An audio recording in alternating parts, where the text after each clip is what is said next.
En esta ocasión hablaremos de la inmunología o del sistema inmunológico de los animales, que son mecanismos de defensa de los mismos que los protegen contra enfermedades que están en el medio ambiente. Antes de comenzar este tema, es importante entender lo que llamamos una reacción inmunológica o reacción inmune, ¿verdad? ¿Por qué se da una reacción inmunológica? Debido a la reacción por una acción, ¿verdad? En este caso, ¿cuál es la reacción? Es el sistema inmunológico o sistema inmune interno del animal, ¿verdad? O del ser humano, el cual está dentro del cuerpo, ¿verdad? Y reacciona ante una acción por la invasión de un cuerpo extraño, llamado también antígeno, ¿verdad? Entonces, el antígeno puede ser, por ejemplo, un virus, una bacteria, un parásito, sustancias alergénicas, ¿verdad? Que es cuando un animal o una persona come algo que le causa una alergia, ¿verdad?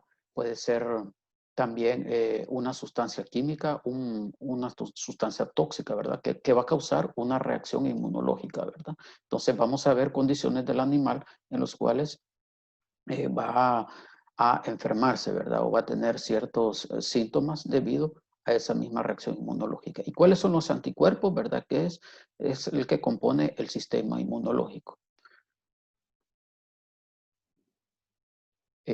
La inmunidad o sistema inmune es aquel conjunto de estructuras o procesos biológicos, ¿verdad? Porque son variados, que se dan en el interior de un organismo, ya sea un ser humano o un animal, ¿verdad? Que lo protege contra enfermedades. ¿Cuáles son las funciones del sistema inmune? Es identificar y destruir o matar, ¿verdad? Células o cuerpos extraños que vienen del exterior, llamados también antígenos, ¿verdad?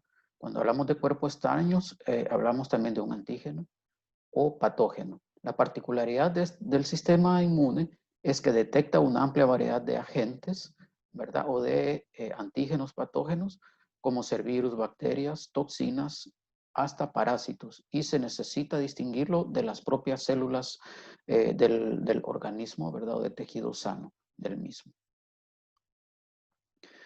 Características del sistema inmunológico tenemos que puede ser innato y puede ser adaptativo. O sea, hay de los dos tipos. Es innato y adaptativo. En el innato no hay respuesta específica. Esto significa que cuando él actúa, lo hace ante una amplia variedad de antígenos, ¿verdad? O de eh, cuerpos extraños que se dan en el ambiente, ¿verdad? Como los que mencionábamos anteriormente, ¿verdad? También la exposición conduce a una respuesta inmediata. Esta es una respuesta rápida, ¿verdad? A la presencia de ese antígeno o de esa sustancia tóxica, ¿verdad? Y provoca ciertos síntomas como son la fiebre, inflamación y sistema de complementos, ¿verdad? Que ya se da en la reacción inmunológica interior provocada, ¿verdad? Por la presencia de estos patógenos, ¿verdad? Es una inmunidad mediada por células, que vamos a ver más adelante, y por una respuesta humoral, ¿verdad?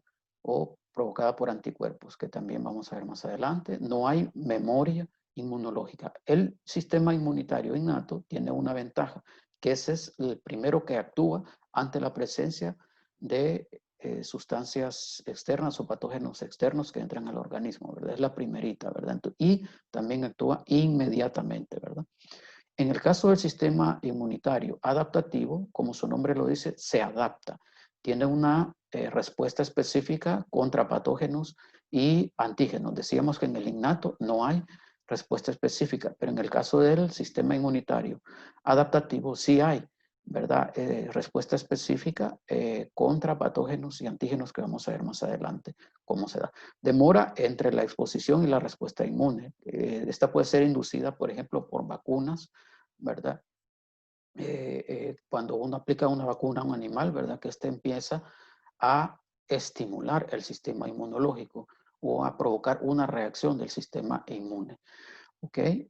Porque cuando nosotros aplicamos una vacuna, estamos aplicando una porción de un antígeno, ¿verdad? Para estimular a la reacción inmunológica que hablábamos anteriormente. El sistema inmune adaptativo está mediada también por células y por sistema humoral, de respuesta inmunológica. También en este caso del adaptativo, como habíamos hablado anteriormente, ¿verdad? Hay una producción de memoria inmunológica, que es lo que hace que este dure más tiempo y que se puede reactivar, ¿verdad? Por ejemplo, cuando nosotros aplicamos varias dosis de vacunas, nosotros lo que estamos haciendo es reactivando la protección, ¿verdad? O estimulando a la memoria de esa protección inmunológica contra enfermedades. También existen las barreras protectoras de los animales. Hay barreras físicas o mecánicas, barreras químicas y barreras biológicas. Dentro de las barreras físicas, que son las que protegen al cuerpo de la entrada de los patógenos. Por ejemplo, los que son provocados por fluidos o secreciones. Por ejemplo, en el caso de la tos, los estornudos, la saliva, ¿verdad? Las lágrimas, el reflejo tusivo o la tos, ¿verdad? También la piel es un órgano muy importante, la cual es una barrera física. Las mucosas también, que las mucosas ayudan por la producción de secreción, ¿verdad? O fluidos, ayudan a proteger, ¿verdad? De la entrada de ciertos microorganismos, ya sean bacterias, virus, ¿verdad? O parásitos o hongos. También las vellosidades, que estas pueden ser internas, sobre todo en el sistema respiratorio, que es bien común en el sistema gastrointestinal, ¿verdad? Que son las vellosidades intestinales, ¿verdad? Y también en los bronquios, bronquiolos, hay microvellosidades, ¿verdad? Que protegen al sistema respiratorio de partículas de polvo y de algunas bacterias, ¿verdad? Entonces, por ejemplo, en el caso de la tos, ¿verdad? Recordemos de que el cuerpo expulsa aire, ¿verdad? Y fluidos, ¿verdad? En el caso del estornudo también, que va con líquidos, que es el sistema respiratorio está sacando cuerpos extraños, ¿verdad? De los pulmones, la saliva, pues al momento salivar, de salivar un animal, por ejemplo, cuando tiene daño en la boca, se aumenta la secreción de saliva. Y las lágrimas, por ejemplo, cuando hay daño en el ojo, aumenta la secreción lagrimal, ¿verdad? Y así empieza a provocar lágrimas, ¿verdad? Lo que ayuda, por decir así, es a lavar el ojo. Entonces recordemos que estas son barreras físicas o mecánicas. Dentro de las químicas, son las que destruyen o inhabilitan a los patógenos, ¿verdad? Pueden ser péptidos, enzimas, ¿verdad? Que son secretadas por ciertos órganos, secreciones ácidas, por ejemplo, en el jugo gástrico, ¿verdad? Que es un pH ácido. En el medio ambiente de la vagina y del útero también hay secreciones que interfieren en el cambio de pH y esto puede inhabilitar o destruir tanto virus como bacterias, ¿verdad? Los péptidos, por ejemplo, y algunas enzimas se producen a través del sistema respiratorio y del sistema gastrointestinal, ¿verdad? Y dentro de las barreras biológicas o celulares tenemos organismos unicelulares independientes que son los leucocitos, ¿verdad? Que son células de defensa. Eh, También estas se identifican o eliminan, ¿verdad? A microorganismos que entran, ¿verdad? Al cuerpo o antígenos, patógenos, los fagocitan, ¿verdad? Y ahí se da el proceso de identificación, de neutralización y de muerte de estas células, ¿verdad? También a través de la fagocitosis, que vamos a ver ahí en la reacción del sistema inmunológico, ¿verdad? Que lo que hacen es atrapar a esas células extrañas o cuerpos extraños, ¿verdad? Los neutralizan y los destruyen. Aquí podemos ver en esta gráfica, ¿verdad? De un canino, ciertas indicaciones, ¿verdad? Donde se dan, por ejemplo, algunas reacciones de barreras naturales contra enfermedades. Por ejemplo, en el ojo se da secreción de lágrimas, tuberculencias, por ejemplo, aumenta la secreción de líquidos en la nariz o el moco, la saliva a nivel de boca, el vómito también se considera como una barrera mecánica, ¿verdad? O física, ¿verdad? Porque no es más que la expulsión de fluidos cuando se ve afectado o irritado el sistema digestivo, sobre todo en el estómago y algunas veces el intestino, ¿verdad?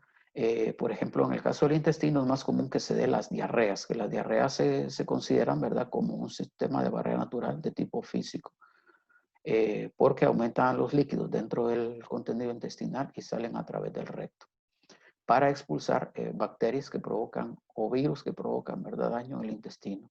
Ok, está también, por ejemplo, en el caso de la piel que provoca desecación, descamación, que es común en el control de hongos, ¿verdad? Y a veces miramos escamas blancas en los animales o en las personas que padecen de hongos de piel. También la presencia de ácidos grasos en la piel, ¿verdad? Que ayuda a minorar el efecto de algunos agentes patógenos como hongos y bacterias. La flora normal de la piel, porque también tiene una flora de bacterias saprófitas que ayudan a destruir otro tipo de bacterias que se encuentran en el ambiente. ¿Ok? También está en el caso del tracto gastrointestinal, el moco, flujo de líquidos, lisosomas, ¿verdad? Que son químicas, enzimas proteolíticas que también son de tipo de barreras químicas, la diarrea, como hablamos anteriormente, condiciones anaeróbicas que se dan en el intestino grueso, en el cual hay ausencia de bacterias eh, aeróbicas, ¿verdad? Que en ausencia de oxígeno ellas no pueden sobrevivir. Y la flora normal, ¿verdad? Que se encuentra en el intestino, que también ayuda a controlar ciertas poblaciones bacterianas. El pH gástrico también, ¿verdad? Que combate algunas bacterias. Está el moco y los hilos o vellosidades del tracto respiratorio y el reflejo de la tos, ¿verdad? Y el estornudo. Estos son, pues, como les mencionaba, mecanismos protectores naturales de los animales. Estos son ejemplos de algunos péptidos, por ejemplo, o enzimas, ¿verdad? Que se encuentran dentro del organismo que dan la protección química, ¿verdad? Por ejemplo, están lisosimas, que son enzimas, ¿verdad? Que se los producen los leucocitos y actúan contra bacterias gram positivas y gram negativas. Están los péptidos y proteínas producidos por plaquetas y neutrófilos, que son células de defensa, que destruyen o neutralizan bacterias gram positivas. Y así van, están las subsiguientes. ¿Cuáles son los tipos de inmunización? La inmunización es el efecto de dar inmunidad a un animal o a una persona. ¿Cómo se puede realizar esto? A través de dos métodos que se puede transferir, ¿verdad?, de un animal a otro. Existen dos tipos de o métodos de inmunización, ¿verdad?, que son el método pasivo o inmunización pasiva y la inmunización activa.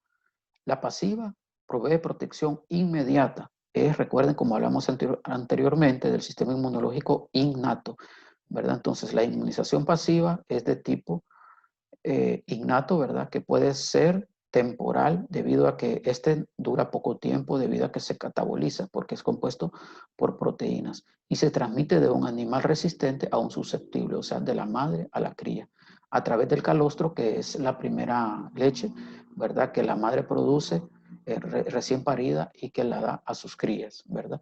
Entonces, el calostro es un ejemplo de inmunización pasiva. La inmunización activa que provee protección más duradera o adaptativa, como hablamos anteriormente, ¿verdad?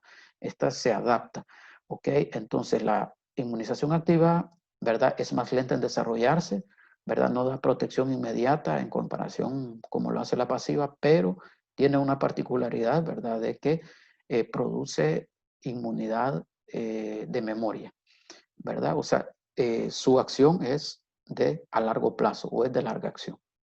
Esa es una ventaja. Y es provocada al administrar un antígeno, ¿verdad? O cuando nosotros aplicamos una vacuna, entonces estamos activando la inmunización activa. Algunos ejemplos que podemos saber de inmunización pasiva y activa, por ejemplo, en el caso de la pasiva hablábamos el calostro materno, ¿verdad? Que es la primera leche que producen los mamíferos, ¿verdad? En el cual le transfieren protección, ¿verdad? A su cría. También están el suero antiofídico o antisueros, que son los que se utilizan, por ejemplo, para la mordedura de serpiente, ¿verdad? Que del mismo veneno, ¿verdad? Se extrae, se le aplica, hay unos procedimientos especiales que se usa en medicina veterinaria para la producción de estos sueros antiofídicos, ¿verdad? Que ayudan a la protección contra el veneno, ¿verdad? De serpientes que se producen en el laboratorio. En el caso de inmunidad activa tenemos las vacunas toxoides, ¿verdad? Vacunas toxoides es que también se producen en el laboratorio, ¿verdad? Específicamente para bacterias, ¿verdad? Que producen toxinas. Y está la infección natural, ¿verdad? Que es la inmunidad adaptativa. Por ejemplo, alguien cuando se se enferma de una gripe o de cualquier infección, su sistema inmunológico reacciona.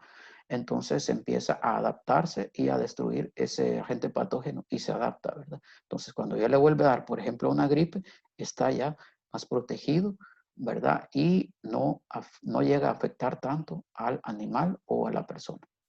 Ok, dentro de las vacunas pueden ser producidas por organismos vivos, ¿verdad? Que hay variedad, y organismos muertos que son a través de bacterias, ¿verdad? Que se producen las bacterinas, son microorganismos muertos, que las producen en laboratorio a través que siembran las bacterias en caldos especiales, les dan unos procesos de leofilización o esterilización, ¿verdad? Y los convierten esas bacterias vivas en partículas y luego producen como una especie de caldo de esas bacterias muertas y ahí producen la vacuna, ¿verdad? Y también los microorganismos vivos que son, por ejemplo, en producción de vacunas virales, que pueden ser vacunas de virus vivo modificado o atenuados.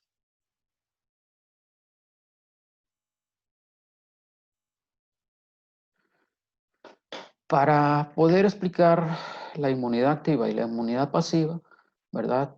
Podemos presenciar este cuadro en el cual miramos la inmunidad pasiva, ¿verdad? Que desde que nace la cría, ¿verdad? Empieza a consumir el calostro que le da protección, pero decíamos anteriormente que este es temporal, ¿verdad? Entonces, a medida que va pasando el tiempo, aquí miramos esta gráfica de cómo se desarrolla la inmunidad. Entonces, en el caso de la pasiva, esta inmunidad protege solo cierto tiempo, los primeros días, por decir así, pueden ser los primeros 2 a 4 semanas de vida, ¿verdad? Entonces, esta se va catabolizando y va reduciendo su efecto.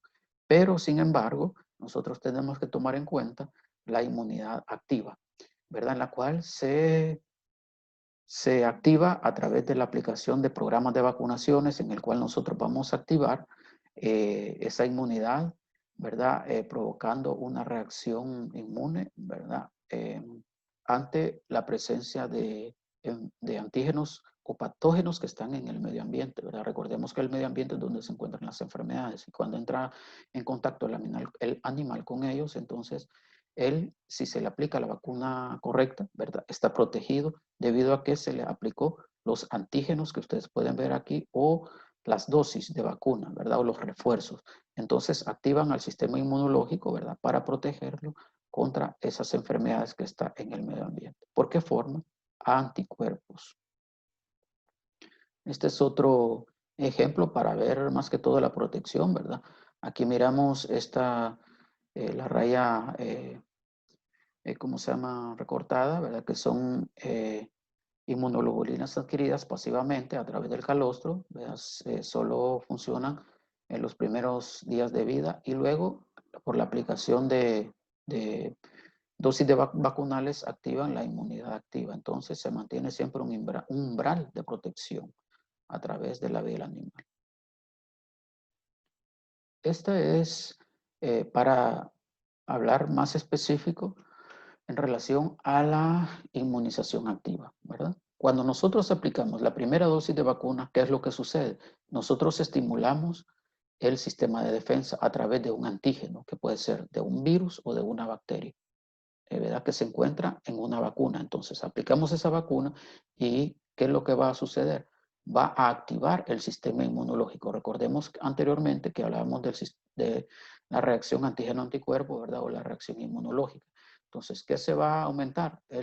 Las inmunoglobulinas IgM y las IgG, ¿verdad? Pero hasta cierto punto, ¿verdad? O hasta cierta cantidad, ¿verdad? Que miramos en esta gráfica, estos son este, linfocitos B, ¿verdad? Que son los que producen las IgM y las IgG, que se llaman inmunoglobulinas o anticuerpos. Entonces, estos se van dividiendo, ¿verdad? Cuando se detecta, cuando el cuerpo detecta ese antígeno vacunal, ¿verdad? O la dosis, entonces se empiezan a dividir los linfocitos B y empiezan a producir lo que se llama las inmunoglobulinas.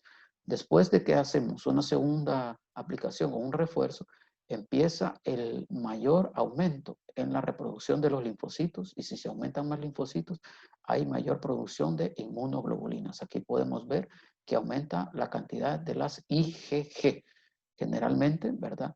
Para provocar una mayor protección, lo que se llama inmunidad activa, y esto nos lleva a producir también inmunidad adquirida o adaptativa, también llamada inmunidad de memoria, ¿verdad? Entonces, esto es más duradero, ¿verdad? O sea, lleva un tiempo en activarse, pero es más duradero.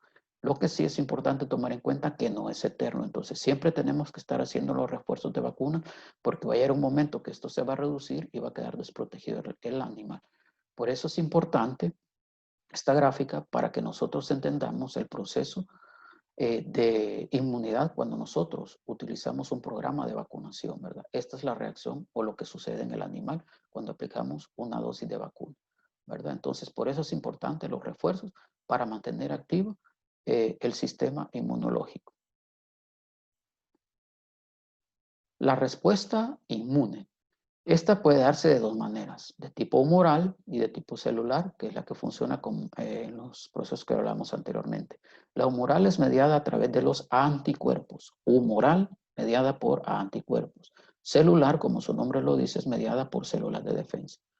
Dentro de la respuesta humoral, tiene como función reconocer los antígenos, ¿verdad? Que pueden ser vacunales, pueden ser patógenos, ¿verdad? Como hablamos, virus, bacterias, parásitos, priones, hongos, etcétera, ¿verdad? Sustancias tóxicas, sustancias alergénicas, ¿verdad? Y otros, por medio de anticuerpos, que son IgM, IgG, IgA, IgE e IgD, ¿verdad? En las infecciones, ¿verdad? Y en las reacciones, cuando usted aplica una vacuna, ¿verdad? Las que más aumentan son las IgM y las IgG. En el caso de las IgE y la IgD, ¿verdad? Y las IgA son más comunes en reacciones alérgicas y sobre todo IgE por infecciones parasitarias o por parásitos. Estos lo que hacen es que neutralizan la capacidad de infección de los microorganismos patógenos, ¿verdad? Los marcan o identifican, ¿verdad? Como dañinos o patógenos para facilitar su eliminación. Recuerden que los tienen que identificar de las células normales, ¿verdad? Porque si no destruirían las células del cuerpo animal y pueden matar al animal. Los anticuerpos no solo son específicos en cuanto al antígeno que reconocen, ¿verdad? Sino que también en cuanto al tipo de respuesta que inducen. Algunos promueven fagocitosis, ¿verdad?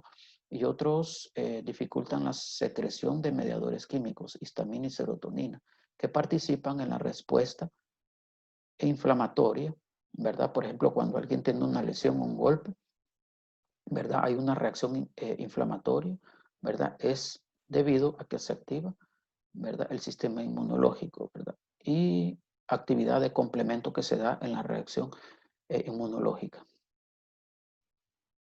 La respuesta celular, ¿verdad? Es adaptativa y es mediada por linfocitos B y linfocitos T, ¿verdad? Actúa como mecanismo de ataque contra microorganismos intracelulares, como ser los virus, que generalmente el virus entra dentro de las células, son intracelulares, entonces ahí actúan los linfocitos T y los linfocitos B. También sobre algunas bacterias, ¿verdad? Que pueden estar fuera de la célula o dentro de la célula. Luego proliferan en el interior de los fagocitos, ¿verdad? Y otras células del huésped, lugar al que no tiene acceso a los anticuerpos circulantes. Entonces, cuando los anticuerpos no tienen acceso, entonces actúan los linfocitos. Recordemos que los linfocitos, citos de célula, son de la respuesta celular. La defensa frente a este tipo de infecciones depende de la inmunidad celular que induce a la destrucción de microorganismos residentes en los fagocitos o en las células infectadas. Aquí tenemos algunas funciones de leucocitos. Leucocitos se refiere a células de defensa o glóbulos blancos. Leucocitos, glóbulos blancos, ¿verdad? Tenemos, por ejemplo, neutrófilos, eosinófilos y basófilos. Aquí podemos ver que aumentan en alergias, ¿verdad? Los neutrófilos, cuando son abundantes cuerpos extraños, por ejemplo, como infecciones bacterianas, monocitos, ¿verdad? Que se convierten estos en macrófagos que ayudan a la fagocitosis, ¿verdad? Aumentan también el caso de infecciones virales, ¿verdad? Y algunas bacterianas crónicas, están los linfocitos T y B, hay unos que se llaman, ayudan, perdón, a la síntesis de inmunoglobulinas, como hablábamos, linfocitos T, ayudan a la reacción también antígeno-anticuerpo, destrucción de células, los citotóxicos, ayudadores y de memoria, ¿verdad? Importante tomar en cuenta este término de leucocitosis se refiere al aumento anormal de los leucocitos debido a una infección, ya sea viral o bacteriana. Y la leucopenia se refiere a la reducción anormal de los leucocitos, ¿verdad? Ya sea por inmunosupresión, ¿verdad? O que se afecte el sistema inmunológico y por afección de la médula ósea, sobre todo en aquellos pacientes que padecen de leucemia.